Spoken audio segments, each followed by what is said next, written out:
Bonsoir à tous.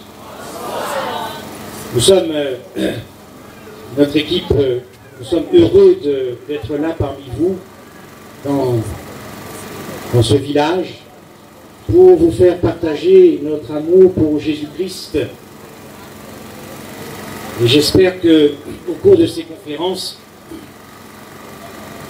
vous découvrirez un évangile qui transformera vos vies, comme il a transformé la mienne et comme il a transformé ceux qui sont avec moi pendant ces 15 jours.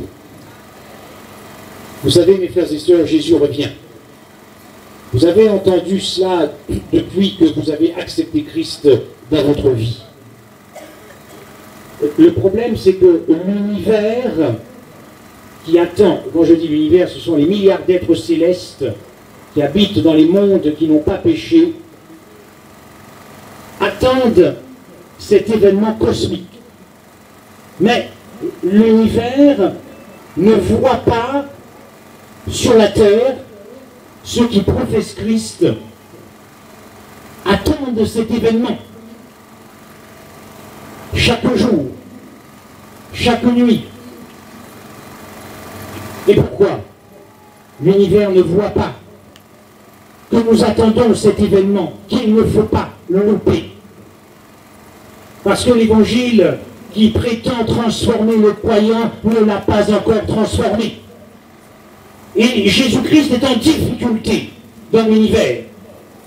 Parce que l'évangile qui est censé contenir suffisamment de puissance pour faire pénétrer en nous l'agapé de Dieu, les êtres célestes ne l'ont pas encore vu. C'est l'histoire d'une mère de famille qui a un enfant de 10 ans. Et cet enfant de 10 ans fait la joie de sa maman, comme toutes les mamans qui sont ici et qui ont des enfants. Et puis,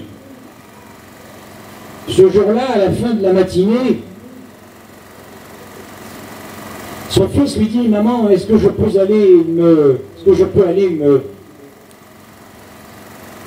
dans les temps nager?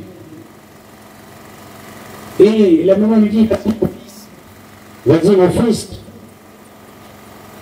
mais ne tarde pas trop pour déjeuner.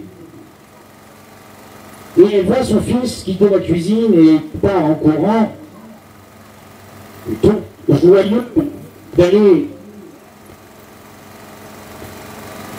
dans cet état. Et cet enfant court sur le ponton, et lorsqu'il arrive au bout du ponton, plonge. Mais voilà que soudainement, la maman est attirée par un bruit qu'elle entend, et elle s'aperçoit que c'est un crocodile qui entre dans cet état et qui lui aussi est très attiré par cet enfant de 10 ans. Vous imaginez l'angoisse de la maman et de la cuisine où elle était en train de préparer le repas, et elle pouvait voir la scène, et elle va tout quitter et courir de toutes ses forces vers le ponton. Et elle crie à son fils: sors de l'eau, sors de l'eau, sors de l'eau. Mais le fils n'entend pas distinctement. Et lorsqu'elle s'est suffisamment rapprochée, son fils comprend qu'il y a un danger. Et il va commencer à nager pour se rapprocher du ponton. Et lorsque la maman est arrivée, elle tend sa main vers son fils. Mais voici que le crocodile, lui, va tendre également, ouvrir ses mâchoires et happer la jambe de l'enfant. Et voici qu'une lutte intense va s'engager entre la mère et le crocodile. La maman qui va tirer de toutes ses forces son fils par le bras. Et le crocodile qui va tirer aussi avec sa mâchoire parce qu'il ne veut pas lâcher sa proie. Et chaque seconde compte comme une minute. Mais l'amour de cette mère sa détermination et sa volonté de sauver à tout prix son fils vont l'emporter sur le crocodile. Naturellement, la jambe de ce garçon était fort endommagée et il a été hospitalisé. Et puis voici qu'un journaliste qui avait entendu parler de ce drame est allé rendre visite à cet enfant à l'hôpital et le journaliste lui demande de voir la jambe. Et cet enfant lui montre la jambe qui était encore labourée par la morsure, par la gueule du crocodile. Et puis, le journaliste était sur le point de s'en aller, lorsque l'enfant lui dit, et interpella le journaliste en lui disant « Mais vous ne voulez pas voir mon bras ?» Et le journaliste, fort étonné de lui dire « Mais pourquoi veux-tu que je voie ton bras, puisque c'est ta jambe qui a été prise par le crocodile ?» Et l'enfant de lui dire « Ne voulez-vous pas avoir les traces d'amour de ma mère sur le bras ?»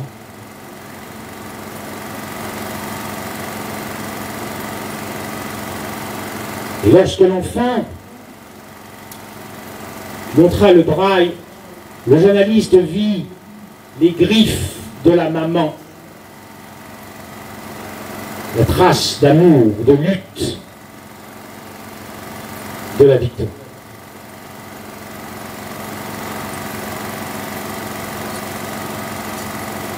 Que vous croyez en Dieu ou que vous ne croyez pas en Dieu, que vous êtes en colère contre Dieu ou en rébellion contre Dieu, chaque personne ici présente, tout comme cet enfant, porte en lui-même les traces de l'amour de Jésus-Christ.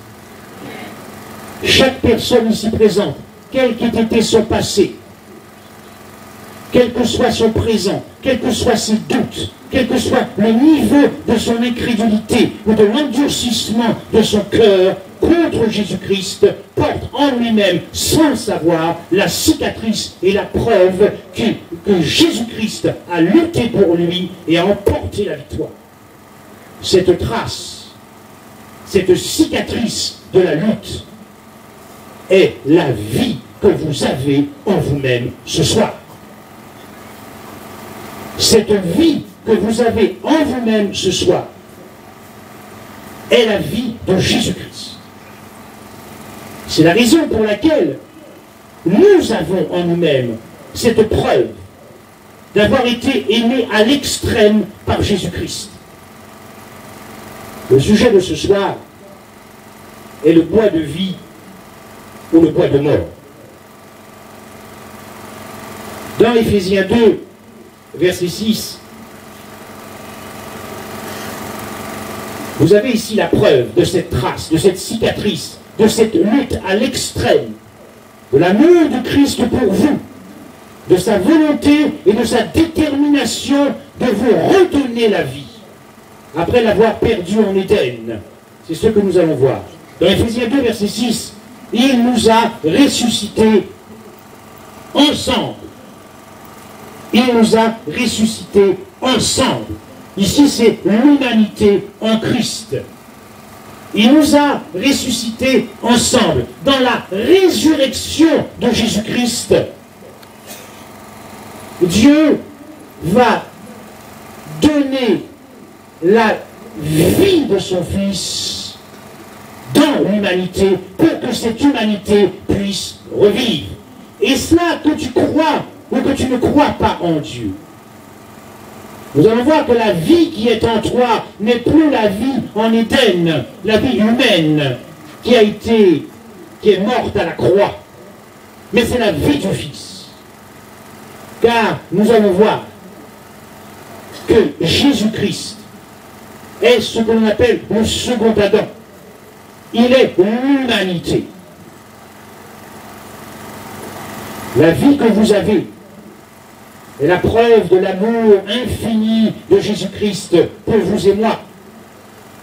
Comment pouvons-nous vivre la vie de Jésus en nous, cette vie qui fait que tu existes, que tu as pu venir à l'existence? Comment pouvons-nous être égoïstes? Comment pouvons-nous n'avoir aucune réponse face à cet amour infini? Il nous a ressuscités ensemble.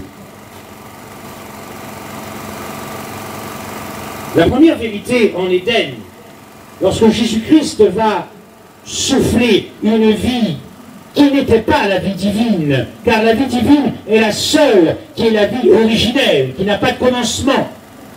Une vie incassable, indestructible. Or, bien qu'Adam fût créé parfait, Jésus va lui souffler un souffle de vie qui est appelé la vie humaine. La première vérité que Jésus-Christ veut enseigner ainsi à l'homme, c'est que l'homme ne possède pas en lui-même la vie. La vie, il l'a reçue. Il reçoit la vie de Jésus-Christ. Il reçoit la vie de la part de Jésus-Christ. Preuve déjà de cet amour de créateur qui crée des êtres libres et leur donne la vie. Adam, le renouvellement de la vie d'Adam se faisait par ce fruit. C'est en mangeant du fruit de l'arbre de vie que la vie d'Adam était ainsi renouvelée. Autrement dit, Adam ne pouvait pas prétendre qu'il détenait la vie d'une personne, de lui-même. Il ne détenait pas la vie de lui-même. Sa vie, il la détenait de Jésus-Christ. Mais le premier mensonge que Lucifer enseigna à Adam, c'est l'immortalité de l'âme. Jésus dit, tu n'as pas la puissance de la vie en toi-même, et Lucifer dit, tu as la puissance de la vie en toi-même, puisque ton âme est immortelle, tu ne mourras pas. Voilà le premier mensonge. Premier mensonge dans lequel sont tombés malheureusement beaucoup de chrétiens qui croient en l'immortalité de l'âme. La seconde vérité que Jésus-Christ enseigna à Adam dans la prolongation de la première vérité, c'est que la vie et la mort ne se confondent pas. Et que la mort et la vie ne se confondent pas. C'est une question essentielle dans la compréhension de la justification par la foi. Car la Bible nous dit que sans effusion de sang, il n'y a pas de... Il n'y a pas de quoi? Hébreux 9, 22. Il n'y a pas de pardon. Le sang, c'est la vie livrée à la mort. Lorsque la vie est livrée à la mort, la vie est engloutie dans la mort. Il n'y a plus de vie dans la mort. Parce que si il y a de la vie dans la mort, c'est-à-dire l'immortalité de l'âme, alors il n'y a pas de sang de verser. Car le sang exige que la vie soit livrée à la mort. Et il n'y a donc pas de pardon. D'ailleurs, c'est ce qui arriva à Jésus-Christ et ce que nous verrons dans les prochaines conférences. Lorsque nous essayons de comprendre ce qui s'est passé à Gethsémani, ce qui s'est passé à la croix et ce qui s'est passé dans l'univers. Dans Hébreux 5, verset 7, c'est lui qui dans les jours de sa chair, ici Paul parle de Jésus-Christ, ayant présenté avec de grands cris, avec larmes, de prières et de supplications à celui qui pouvait le sauver de la mort. Si vous pensez qu'à la croix, l'âme du Christ est montée au ciel, il n'avait pas besoin de pousser des cris, il n'avait pas besoin de pousser des larmes et des supplications et de supplier Dieu de le sauver de la mort, c'est-à-dire celle dont on ne revient jamais et qui est appelée la mort éternelle. Elle porte bien son nom, la mort éternelle. Mais le second mensonge que Lucifer enseigna à Adam, c'est que la vie et la mort, ça se confond. C'est-à-dire qu'en réalité, même si tu es mort, ton âme vit encore. C'est ici la naissance du spiritisme. Nous avons des chrétiens qui sont sincères et qui vous disent « J'ai vu apparaître un saint qui m'a parlé », un esprit décédé qui parle aux vivants. Mais voici ce que dit Jésus-Christ. Voici ce que dit la Bible. Dans le verset suivant, l'âme qui pêche, c'est celle qui mourra. Jésus ne dit pas l'âme qui pêche, c'est celle qui vivra. Mais l'âme qui pêche, c'est celle qui mourra. Dans Deutéronome, le verset suivant, j'en prends aujourd'hui à témoin contre vous le ciel et la terre. J'ai mis devant toi la vie et la mort, la bénédiction et la malédiction. Il y a bénédiction parce qu'il y a vie. Il y a malédiction parce qu'il y a la mort. Et Dieu dit choisis. Dieu ne dit pas que ça se cumule en même temps. Dieu dit choisis la vie ou la mort. La troisième vérité que Christ enseigna en Éden est que l'obéissance et la désobéissance ne se confondent pas. Aujourd'hui, nous voyons que la justification par la foi rend les chrétiens désobéissants à l'évangile, parce que ce qui compte, c'est l'amour. Mais l'amour n'a jamais anéanti la vérité. Bien au contraire, l'amour se réjouit de la vérité. Et le mensonge que Lucifer enseigna, c'est de dire qu'il y a des avantages à désobéir à la loi de Dieu. Dieu dit, tu mourras, moi je dis que tu ne mourras pas. L'arbre de vie a une racine qui n'est pas la même que l'arbre de la connaissance du bien et du mal. Ce sont deux racines différentes. La racine de l'arbre de vie, c'est l'obéissance à Jésus-Christ. Une obéissance non pas par crainte d'être perdu, mais parce que vous êtes tombé amoureux de Jésus-Christ. L'arbre de la connaissance enseigne, oui, de la connaissance, pour aller plus loin d'en croire, dans la désobéissance. Et voilà ce que ça a donné 6000 ans encore. Une humanité qui s'est éloignée maintenant de l'Éden il y a 6000 ans, mais qui s'approche du second Éden, qui s'approche très bientôt de la Canaan céleste. Dans Genèse, il est écrit, et l'Éternel Dieu fit pousser du sol tout arbre agréable, à voir et bon à manger, et l'arbre de vie au milieu du jardin. L'arbre de vie en Éden. Mais nous savons que cet arbre de vie, suite à la désobéissance d'Adam, a été interdit d'accès, car le péché ne peut pas vivre éternellement.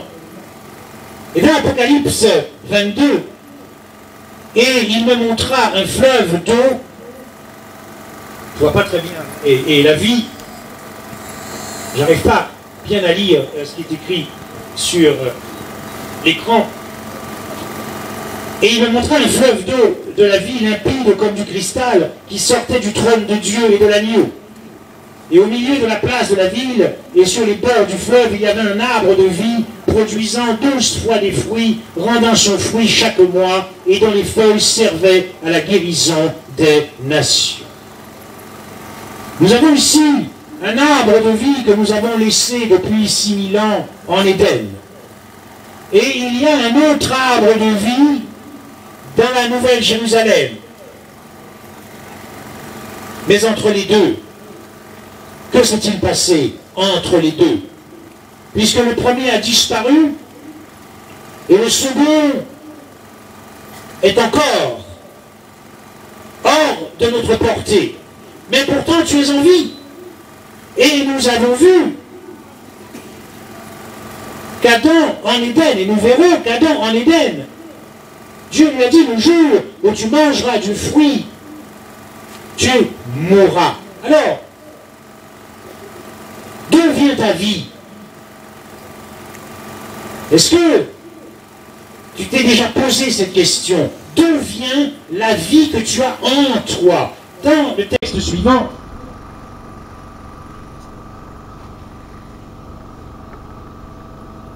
ça passe pas?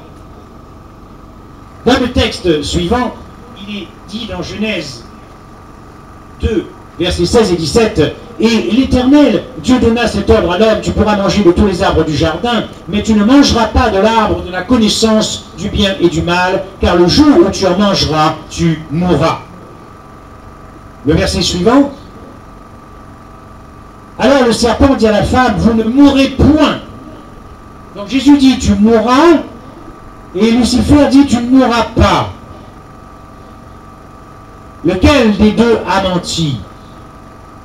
J'aimerais voir vos mains levées. Est-ce que c'est Dieu qui a menti? Levez la main pour ceux qui pensent que ce serait Dieu qui aurait menti. Car Adam n'est pas mort lorsqu'il a mangé du fruit. Est-ce que c'est le serpent qui a menti? Levez la main.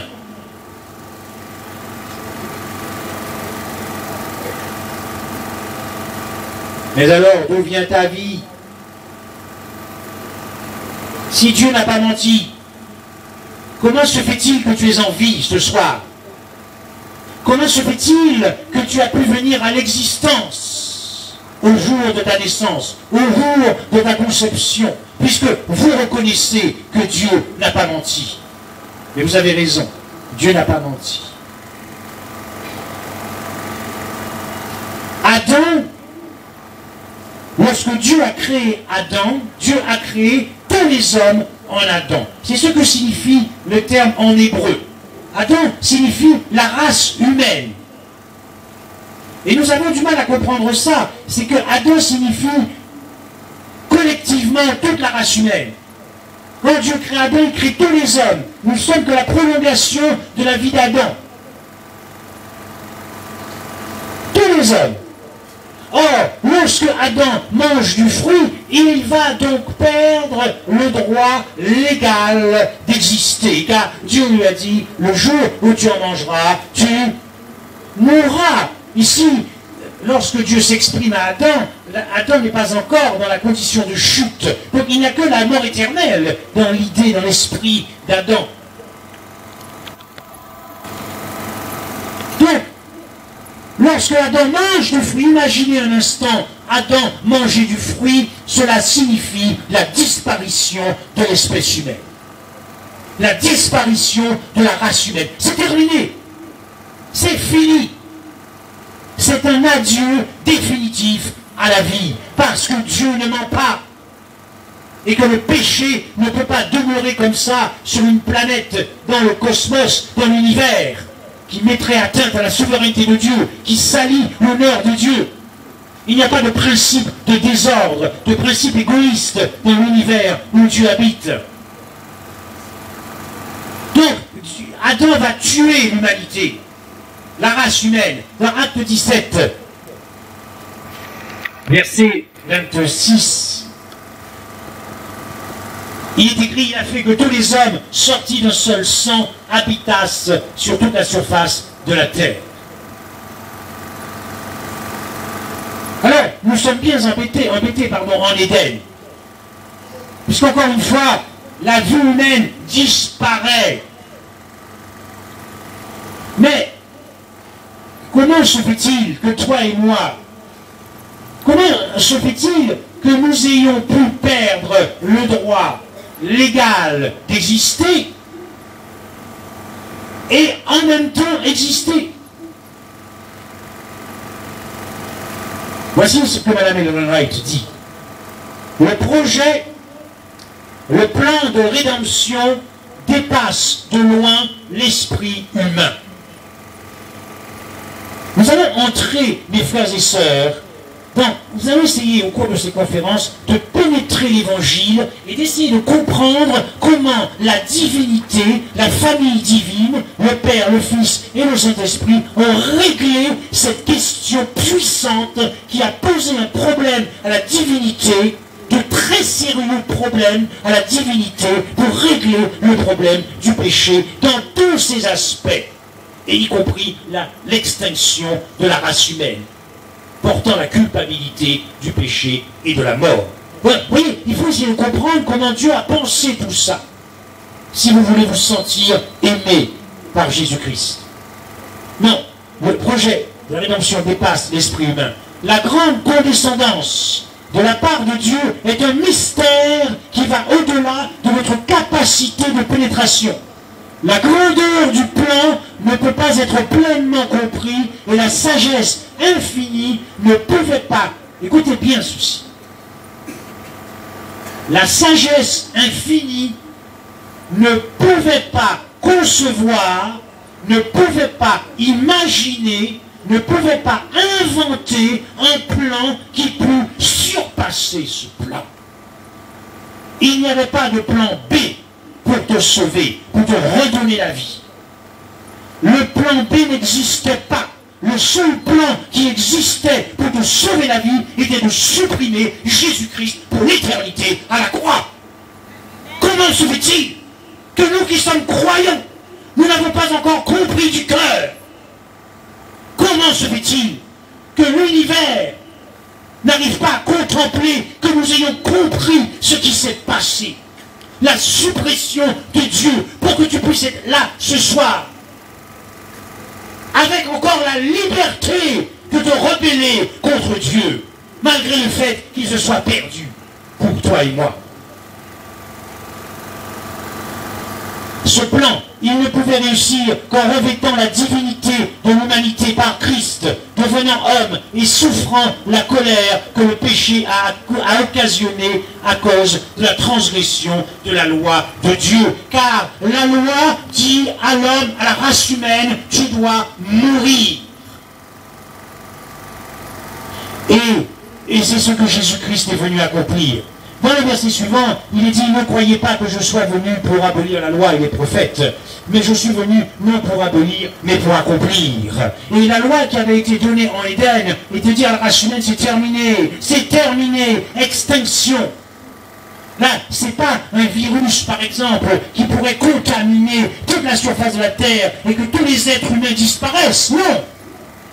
Ici, c'est la loi de Dieu. Tu dois mourir. Et Jésus-Christ est venu accomplir cette loi en Éden. Cette loi en Éden, où dans Genèse 2, 16 et 17, Dieu donna cet ordre. Voilà cette loi, ce commandement. Dieu donna cet ordre. Ce n'est pas un homme qui donne un ordre à un homme, c'est Dieu. Et Dieu ne ment pas. Et Dieu est toujours fidèle dans sa parole.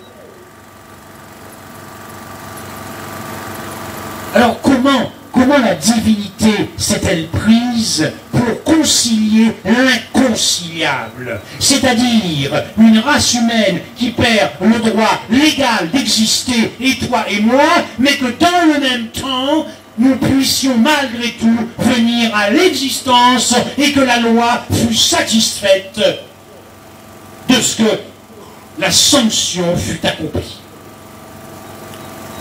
C'est le trésor dans le champ, caché. Et ce trésor est... Et qui? Et qui, mes frères et sœurs? Je ne vous entends pas. C'est Jésus-Christ.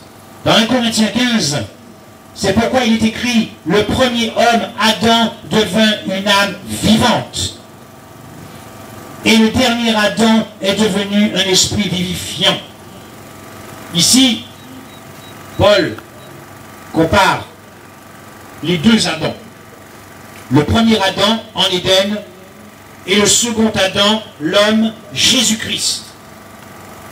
Dans sa sagesse infiniment variée de Dieu, Dieu a conçu un plan qui consistait à faire entrer en Jésus-Christ toute la race humaine déchue. Aussi certainement que toute la race humaine était en Adam. Même si nous n'existions pas à cette époque, nous avons été impliqués dans le choix d'Adam. Et d'ailleurs, la preuve est manifeste, puisque la vie d'Adam, qui est une vie de péché, c'est bien cette vie-là dont nous avons hérité. De sorte que nous étions bien en lui, même si nous n'étions pas encore venus à l'existence. Donc, Dieu va mettre cette race humaine, va l'incorporer, de sorte que Christ devient l'humanité. Lorsque Dieu regarde Jésus-Christ, il te voit toi, il me voit moi, il voit Adam, il voit la race humaine, l'humanité en Jésus-Christ. ton histoire des origines ne remonte plus en Éden, mais remonte en Christ, le second Adam.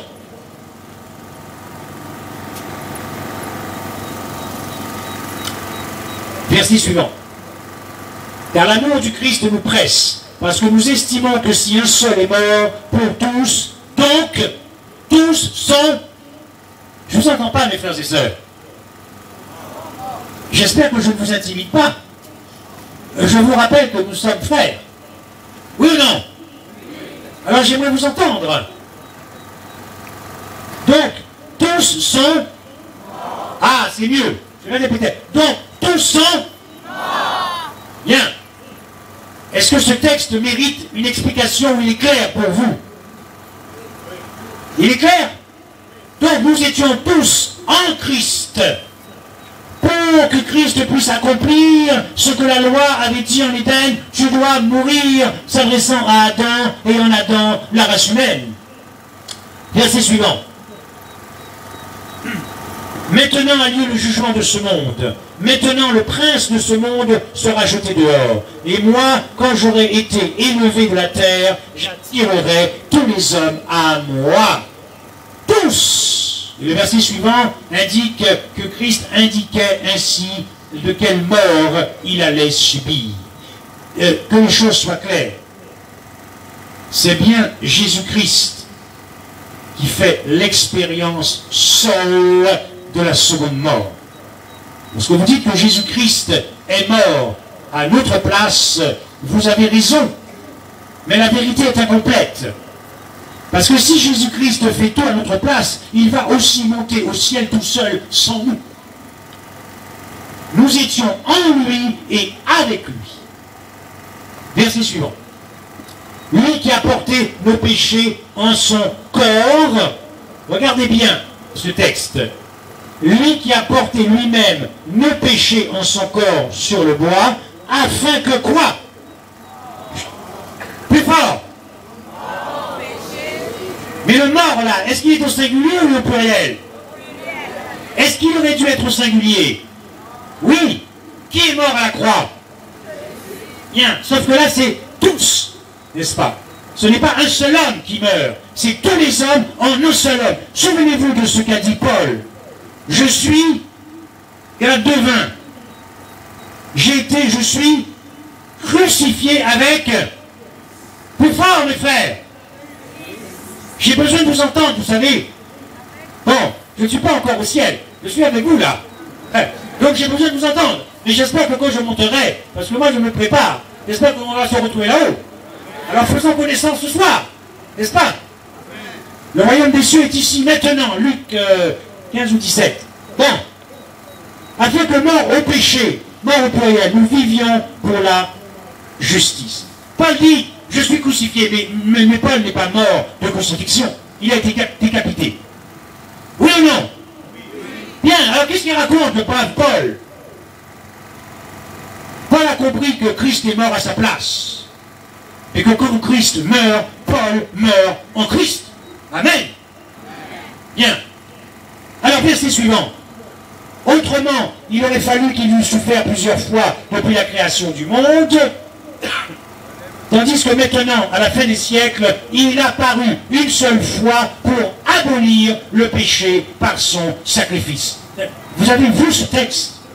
Comment le péché peut-il être aboli tant que la race humaine existe?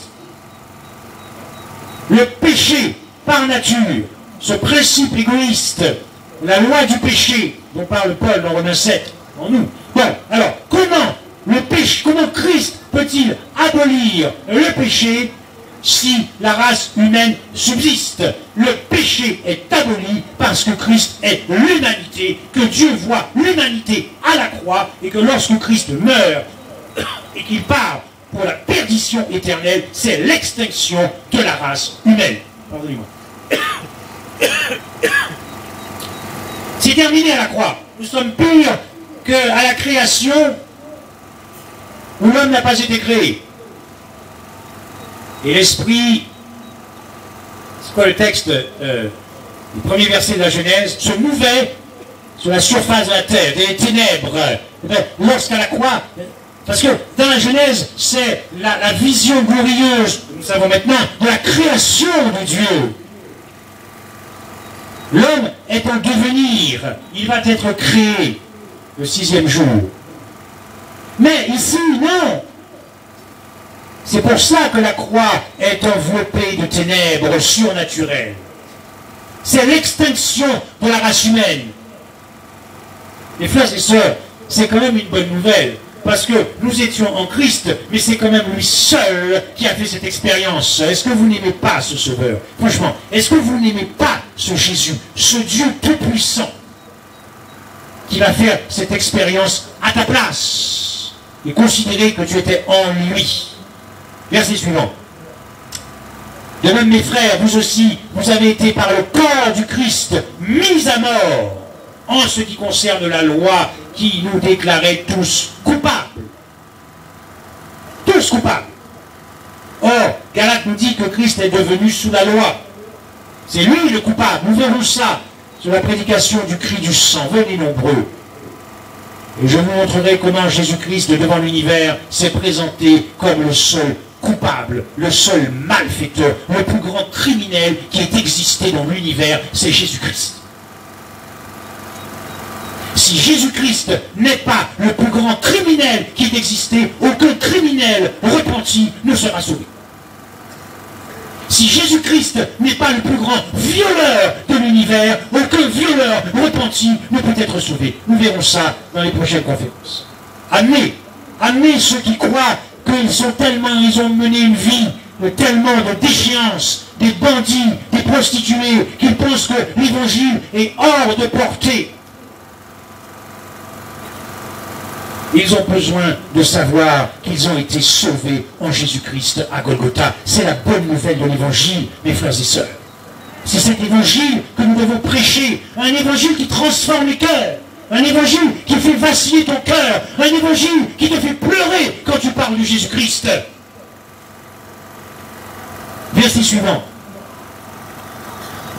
Galates 2, verset 19. Car c'est par la loi que je suis mort à la loi afin de vivre pour Dieu. Pour ces versets, pour dire que la bonne nouvelle, c'est ça. Hébreux 2, verset 9.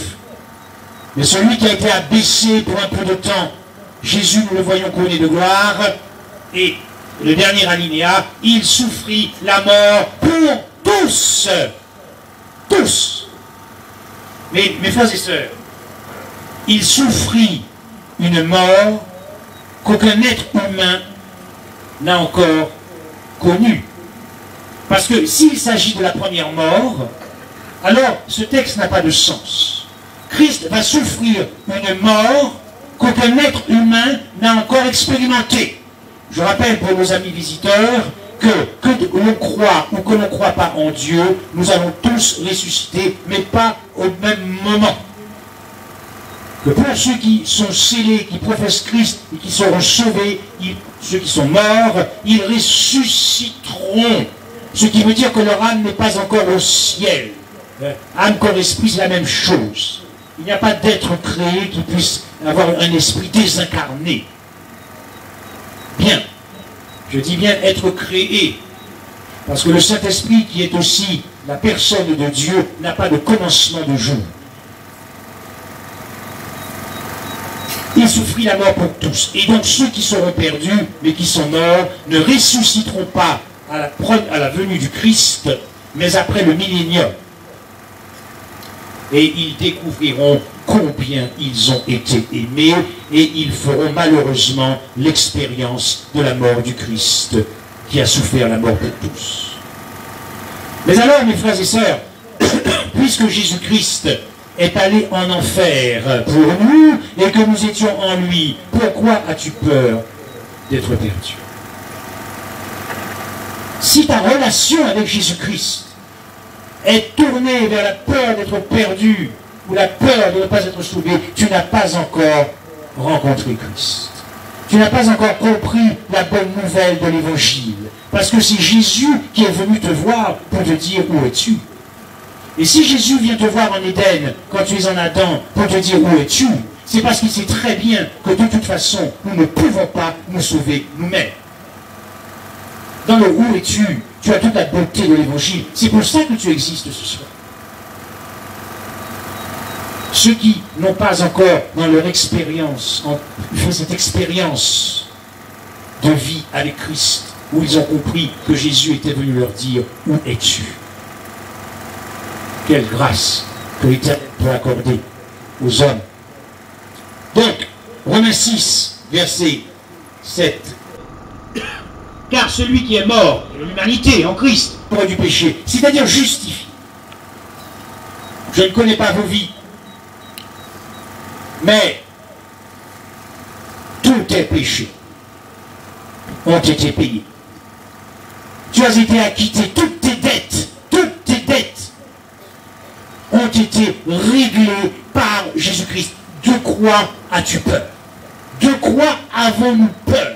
J'aurai l'occasion de parler du jugement. De quoi avons-nous peur puisque tout a été payé? Tout a été réglé. Il n'y a pas un seul péché que tu as pu commettre ou que tu vas commettre qui n'a pas été expié à la croix. Tout a été payé. Si ça, c'est pas la bonne nouvelle de l'évangile, mais là, nous avons déjà été en enfer avec Christ. Nous avons déjà été dans la perdition avec Christ. Voilà pourquoi Christ a pu accomplir ainsi la loi et qu'il a pu faire disparaître l'humanité en Christ. Disparition totale. La loi est satisfaite. L'humanité a disparu. Mais alors, le plan de Dieu est extraordinaire. Parce que maintenant, il ne peut pas faire ressusciter l'humanité. Ah oui. Parce que la loi dit que le salaire du péché, c'est la mort. Alors si tu reviens à la vie, excuse-moi, ce n'est plus le salaire du péché, c'est la récompense du péché. N'est-ce pas? Oui ou non? Non, il n'y a pas de piège dans la question. On ne peut pas revenir de la seconde mort. Mais imaginons un instant que nous puissions revenir. Nous pourrions parler de la récompense du péché, oui ou non? Bien. Donc, Christ est venu accomplir la loi. La loi, c'est tu mourras. La loi ne dit pas que tu vas revenir à la vie. La loi dit que tu mourras. Donc, comment Dieu peut imaginer un plan pour que tu puisses légalement perdre la vie, mais en même temps que tu puisses revenir à l'existence, Jésus-Christ. C'est pour cela qu'il était important que Jésus-Christ puisse s'incarner et devenir l'humanité. Car lorsque l'humanité ressuscite, elle s'auto-ressuscite. Elle se ressuscite toute seule parce que Christ est l'humanité. Christ est l'humanité. Christ va donner à cette humanité une résurrection en elle-même, car tu ne peux pas distinguer Christ de l'humanité. Voilà pourquoi il était fondamental et qu'il n'y avait pas d'autre plan possible, il n'y avait pas de plan B pour Jésus-Christ que de s'humilier, de devenir un homme. Voilà pourquoi le verset que nous avons lu dans Éphésiens 2, verset 6, il nous a ressuscités ensemble. La vie d'Adam a été anéantie à la croix. Lorsque Christ ressuscite, puisqu'il est l'humanité, cette fois-ci, c'est la vie divine du Christ. C'est sa vie divine. Ce n'est plus un souffle de vie qui va insuffler dans les narines. C'est sa vie divine.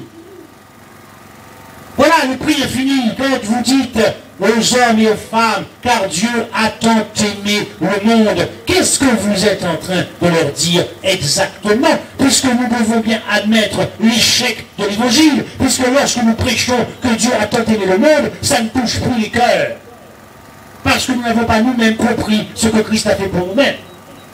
Quand Jésus dit, quand Dieu dit, car j'ai tant aimé le monde, que j'ai donné mon Fils, ça veut dire que c'est la vie de Jésus qui t'a ressuscité. Amen. C'est la vie de Jésus qui est en nous, mes frères et sœurs. Voilà pourquoi il dit dans Jean 11, verset 25, « Je suis la résurrection et la vie. » C'est pour ça qu'il dit dans Jean 3, 16, car Dieu a tant aimé le monde qu'il a donné son Fils unique. Nous reviendrons sur la fin du verset. Hébreux 10, car il est impossible, non, il est impossible que le sang des taureaux et des boucs ôte les péchés. C'est pourquoi Christ, entrant dans le monde, dit, tu n'as voulu ni sacrifice, mais tu m'as formé un corps. À chaque instant de son incarnation, Christ avait encore le choix de renoncer à sauver l'homme. Satan l'a poussé jusqu'à l'extrême. Mais comme cette femme qui a mis tout son amour, sa volonté et sa détermination pour sauver son fils, coûte que coûte, Jésus l'a fait pour toi ce soir. Combien de temps me reste-t-il, puisque nous vous présentons nos excuses, nous avons eu des petits problèmes techniques qui vont se régler, j'espère, par la grâce de Dieu demain. Il me reste combien de temps à peu près? Je peux continuer? Est-ce que je peux continuer? Oui ou non? Bien. 15. Nous allons essayer de résumer ce que nous avons vu jusqu'à maintenant pour être certain que vous avez bien compris. Dans Romains 5,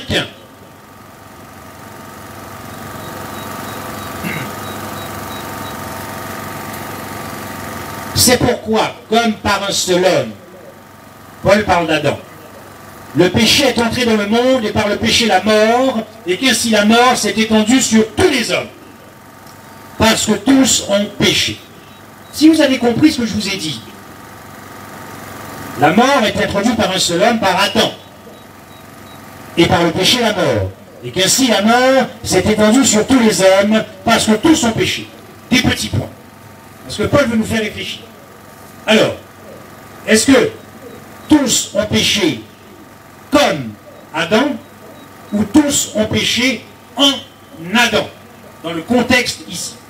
Quels sont ceux qui pensent que tous ont péché comme Adam? Levez la main. Quels sont ceux qui pensent que tous ont péché en Adam? Ah, vous avez compris. Amen. Et oui, pourquoi tous n'ont pas péché comme Adam? Parce que lorsque Adam a péché, il n'était pas dans la même nature que toi. Adam était parfait, l'agapé de Dieu. Autrement dit, pour que Adam puisse pécher, il a fallu qu'il se force à l'extrême, car le péché était en contradiction avec sa nature. Le péché était en opposition avec sa nature. Ce n'est pas notre cas. Voilà pourquoi.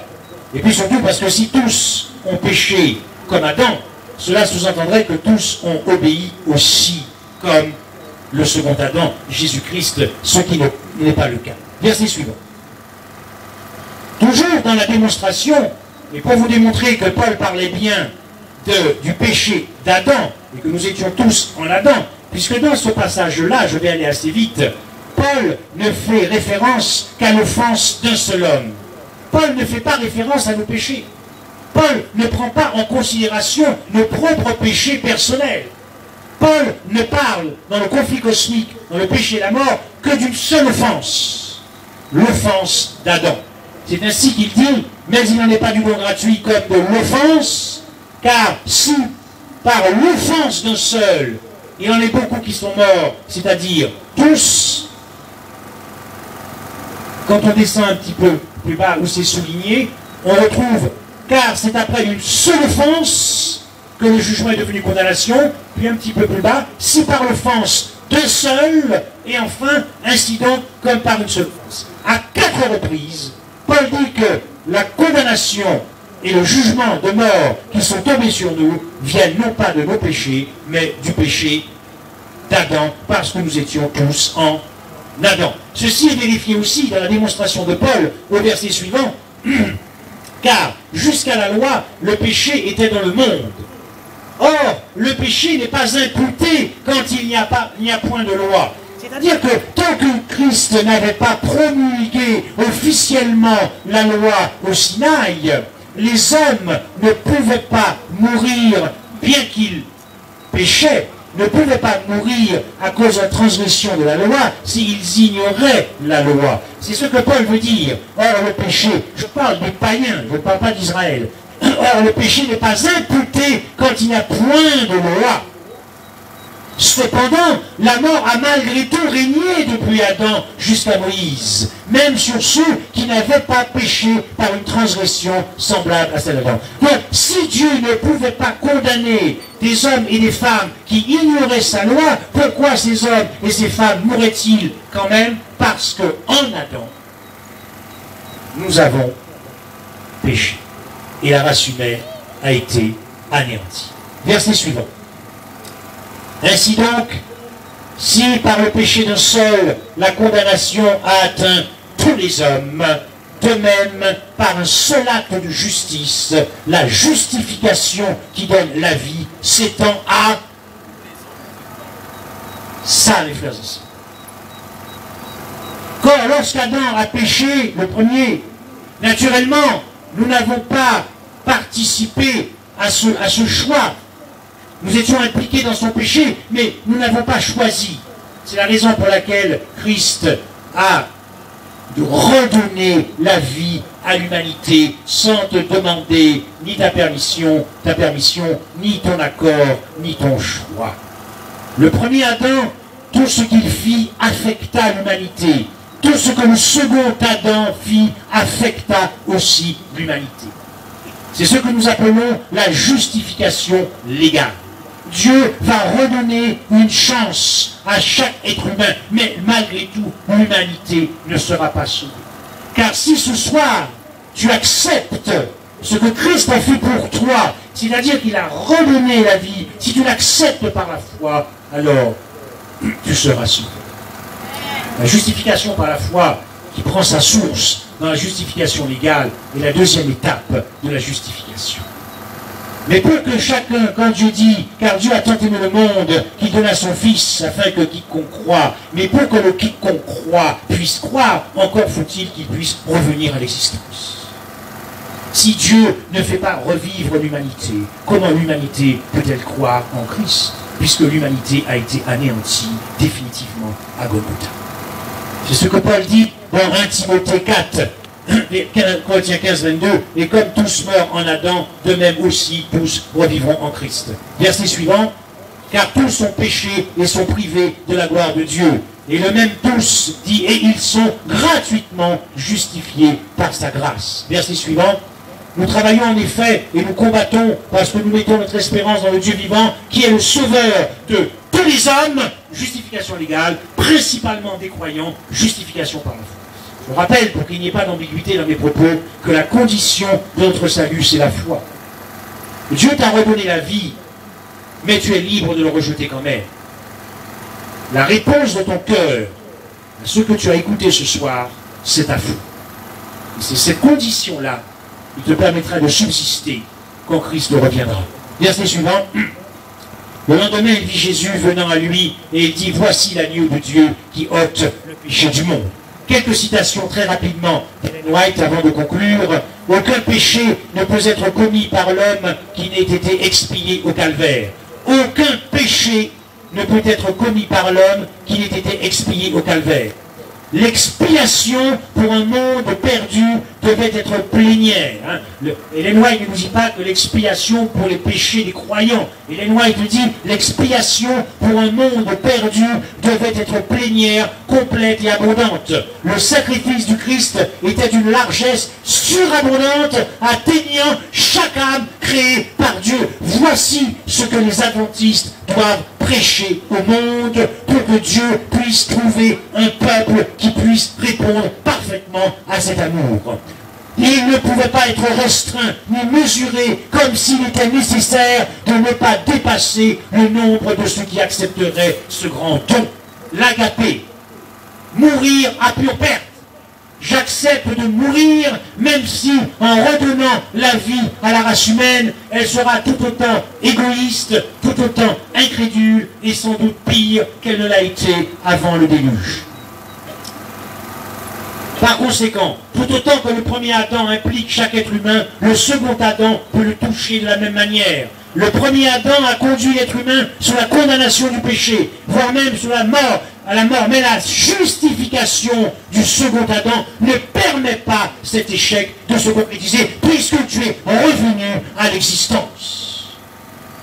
Par la vie de Jésus-Christ, je suis la résurrection et la vie. Il est en train de parler de toi quand il dit « je suis la résurrection ». Autre citation, Christ vint sur la terre et fit une offrande d'une telle valeur qu'il racheta la race humaine. Est-ce que tu peux continuer? Pour chaque être humain, Christ paya le prix. Personne ne doit être perdu. Tous ont été rachetés. Mais beaucoup préféreront le plat de lentilles comme Ésaü. Texte suivant. Qui s'est donné lui-même en rançon pour qui? Pour tous. Pour tous. Verset suivant. Il a lui-même une victime expiatoire pour le péché, non seulement pour les nôtres, mais aussi pour ceux du... Christ n'a pas été crucifié uniquement pour ceux qui l'accepteraient, mais pour le monde entier. Verset suivant. Nous étions tous errants comme des brebis, chacun suivait sa propre voie, et l'Éternel a fait retomber sur lui l'iniquité de...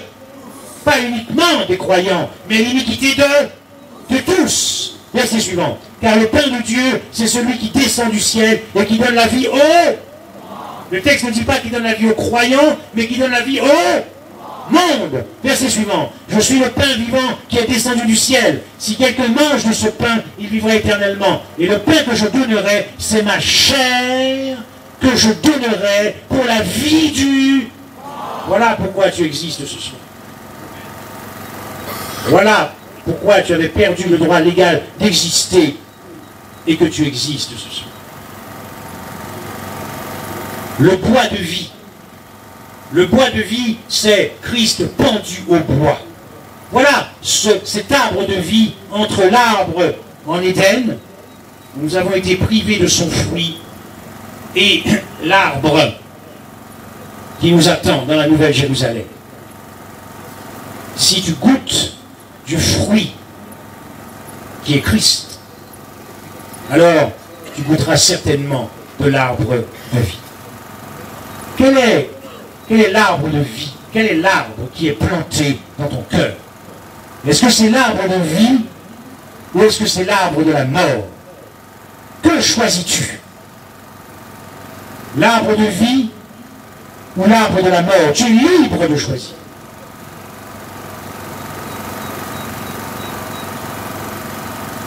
Christ nous a sortis du couloir de la mort. Satan veut nous ramener dans le couloir de la mort. C'est l'histoire d'un jeune garçon et d'une jeune fille qui sont âgés de 5 ans, 6 ans. Leurs parents étaient voisins et ils ont grandi ensemble. Ils étaient devenus les meilleurs amis. Et puis, quand ils sont devenus grands, ce jeune homme tomba profondément amoureux de son ami. Et son ami aussi. Mais cette jeune fille était aveugle de naissance. Et lorsqu'ils se sont fiancés, son fiancé lui a fait un cadeau extraordinaire. Il lui a dit, écoute, voici un billet d'avion, je connais un pays très lointain où il y a un grand chirurgien qui opère et qui arrive à faire des miracles.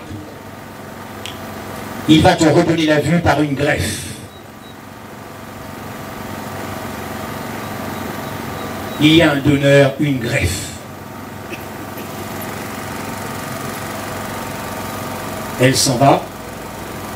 Et puis, naturellement, il y avait quelques semaines de préparation avant l'opération, de sorte que le fiancé écrivait à sa fiancée et il s'écrivait. Et puis, lorsque l'opération fut achevée, ce fut un véritable succès. Lorsque cette jeune fille ouvrit les yeux, le premier homme qu'elle vit fut le chirurgien. C'était une fille qui était très belle. Et le chirurgien aussi, était très beau. Et elle fut tellement émerveillée par la jouissance de cette beauté qu'elle oublia son fiancé. Et son fiancé n'a jamais plus entendu parler de cette fiancée. Elle s'est mariée avec ce chirurgien et ils ont eu des enfants. Des années, des années, des années, des années, des années ont passé. Et puis un jour, elle reçoit un courrier, celui de son ex-fiancé. Et aucun reproche. Parce qu'il aimait encore cette femme. Aucun reproche. Il lui a raconté quelle fut sa vie sans lui, sans elle. Et pour conclure, il indiquait: qu'as-tu fait de ton engagement? Qu'as-tu fait de tes promesses? Qu'as-tu fait de tes vœux? Et il conclut en disant: prends soin de tes yeux. Prends soin de tes yeux. Prends soin de tes yeux, car ce sont les miens. Prends soin de tes yeux, car ce sont les miens. Jésus te dit ce soir, non pas prends soin de ses yeux, non pas prends soin de son bras, non pas prends soin de ses mains, prends soin de ta vie, car ta vie, c'est ma vie. Je me suis perdu pour toi.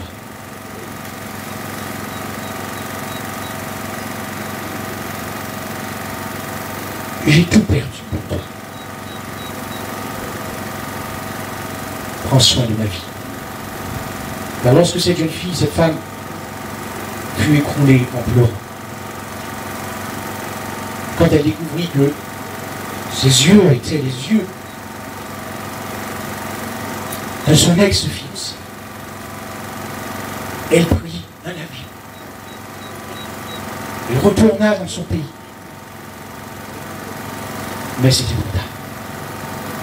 Il était mort. Jésus te dit ce soir, prends soin